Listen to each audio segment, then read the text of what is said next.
Thanks for listening to Inside Real Estate with Kim McCarty. With over 20 years of experience, Kim McCarty specializes in the North Texas market and will guide you through the complicated world of real estate. All right, it's time for another episode of Inside Real Estate with Kim McCarty, the McCarty Group Realtors. And today we're going to talk about new builds and... We're going to talk about the secrets of new builds, kind of the dirty little secrets about new builds that no one tells you about. All right, now I'm going to turn over to a special guest interviewer. If you want to introduce him, feel free. Yes, awesome. All right, so Mario today is going to ask me a few questions. And Mario actually is probably the best person to ask some of these questions about new construction because he and his family recently purchased a new construction home. So he's kind of very educated on the process now. Yeah, absolutely. And I just want to kind of ask you a few questions so that we can kind of unpack what you're talking about, just some of these secrets, if you will, that people should know about. And one of the first things I wanted to talk about is the mud tax. A lot of people don't understand what a mud tax is and how long it lasts. Can you kind of unpack, what is the mud tax and what do we need to be aware of before we purchase? Awesome. Well, so the mud tax is one of those taxes that as the cities grow and we move out of the city area and you're more in a county or rural area, you have a mud tax, and the mud tax gives you the police and fire and all of that for your neighborhood, so that if there's a fire, you're using the city closest to you. They're going to come in and help take care of you at that situation. But there's a tax for that, and the mud tax is actually increased and put on your property tax. So it isn't just like if you lived in the city of Allen or the city of McKinney and you've got your city, county, school district taxes. Well, now you've got a mud tax too. And that mud tax can take quite a hit when you're looking at your overall monthly budget for your payments. So if you're really tight on where you're going to be monthly and you're not aware of the mud tax, it could really throw your budget out of whack. Yeah, that's great to know, and definitely came into play for us. Another thing that catches new build homeowners is that the first year of a full year's worth of taxes. Kind of go over the difference between when you close on your new build and then that first full year. So when you close on the new build, it is typically only taxed on the land value. So when you're looking at the land value, let's just say the land values were $75,000. Well, that's all you're being taxed on is a value of $75,000. But you just built a $500,000 house. So now you're going to the next year be reassessed, and it's probably going to be reassessed at your value that you paid for, which is going to be $500,000. So now we went from $75,000 as an appraised value to $500,000. And if you've been paying your monthly taxes in your escrow account for only $75,000. If you divide that over 12 months, that's very little a month that you're looking at. And now we're going to increase that. And now we're going to go to $12,000 a year, and now $1,000 more on top of your payment. So let's say your payment was at $1,500 for principal and interest and the small amount of taxes that you had, and now we're going to go, and now our payment's $3,000, right? And you're thinking, oh my gosh, what just happened? Well, there are a couple different ways that you should handle this. First of all, you should ask the lender to go ahead and escrow based on the sales price that you're paying. So if you're paying $500,000, you're going to ask your lender, hey, I know it's currently only valued at land. I want you to value this property as a finished product. Okay. So then that way, when he's putting 3 months of reserved taxes at closing into your account with the lender, you've got that based on that value.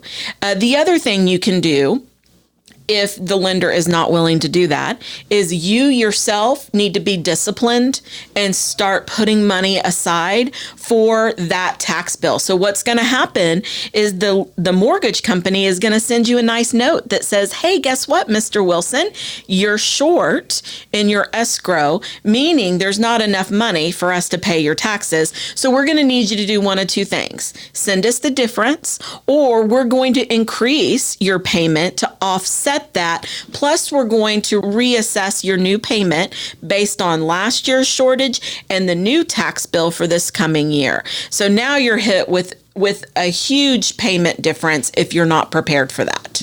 Yeah, that's definitely a great heads up for so people can plan on that. Let's jump back into before the home is even built. Let's get to the design center. Okay. So what are some ways that you can give people a heads up on what to expect in the design center and what catches people off guard? Whenever you go look at new construction, have you ever noticed that the builder is going to give you $50,000 at the design center, $30,000 at the design center? You need to understand they know you're going to spend way more than that. And that's why they're willing to give you basically some monkey money, if you think about that, just to go spend willy-nilly. Well, here's the deal.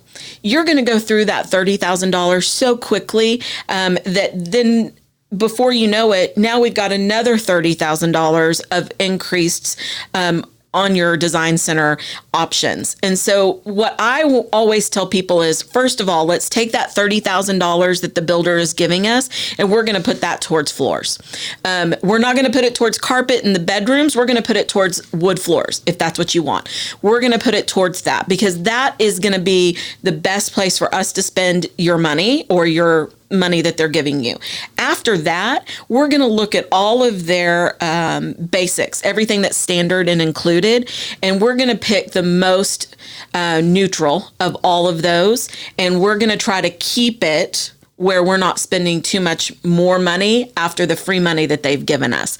I have gone to design center appointments where before you know it, we're $50,000 over budget. I mean, it happens so quickly. So now I really go with the buyer and educate them before we ever get there. Listen, I want you to start taking some ideas from Pinterest and bring it with you so that we can start kind of looking at, this is what you like. What can I find that is similar to that isn't going to cost you a fortune? And the important thing to remember is we can use all the standards. For example, the standard carpet. Let's put all the standard carpet into the bedrooms.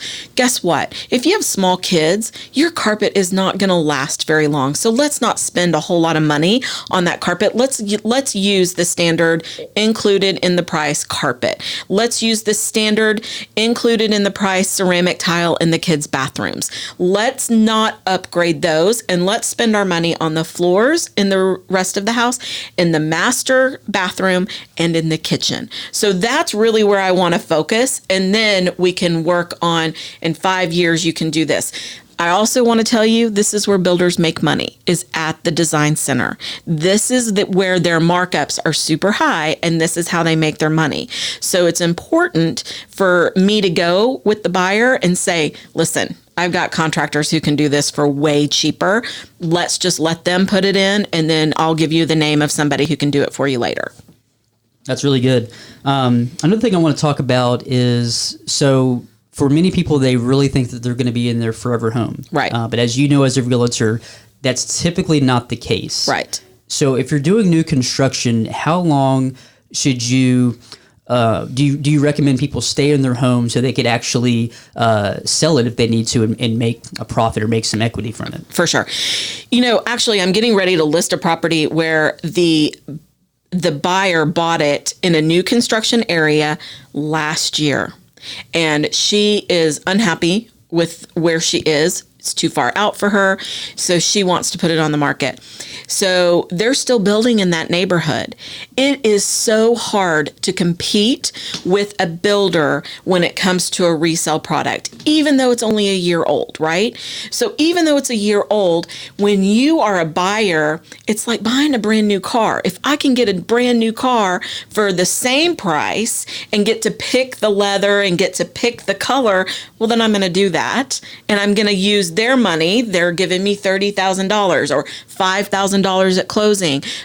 They're giving me incentives to use the builder that a seller cannot give. A seller cannot give you $30,000 in design center allowances. They can't give you $5,000 in closing costs and without being terribly upside down, right? So when we're building, I am asking buyers, I need a 5, 7, 10-year plan here, depending on where it is and how far out the neighborhood is. So if it is a brand new, like you're the first house, I need a good 7 to 10-year plan, because they're going to build out every phase and it's going to just keep going and going and going. And so you're going to be competing for a long time with builders. If it's pretty close to complete and it's a landlocked area almost, for example, like Allen, if you found a new construction home and you went ahead and did that and bought it now, I think you could hold on to it more like 5 years and be okay, because you've made some payments, you've worked on your equity, and now you're going to be ahead of the game. Plus, you're a newer home compared to a city where we don't have a whole lot of new construction going on. That's a great point. I like that. So let's talk about, so you walk into the model home, all the bells and whistles are there, right, all the emotions are there, and then you start talking to the sales agent. Right. So do we need to just go ahead and just go with the sales agent, or do we need a realtor through this process? Through the process. You know, you got to remember, who does that sales agent work for? She is employed, or he is employed by the builder.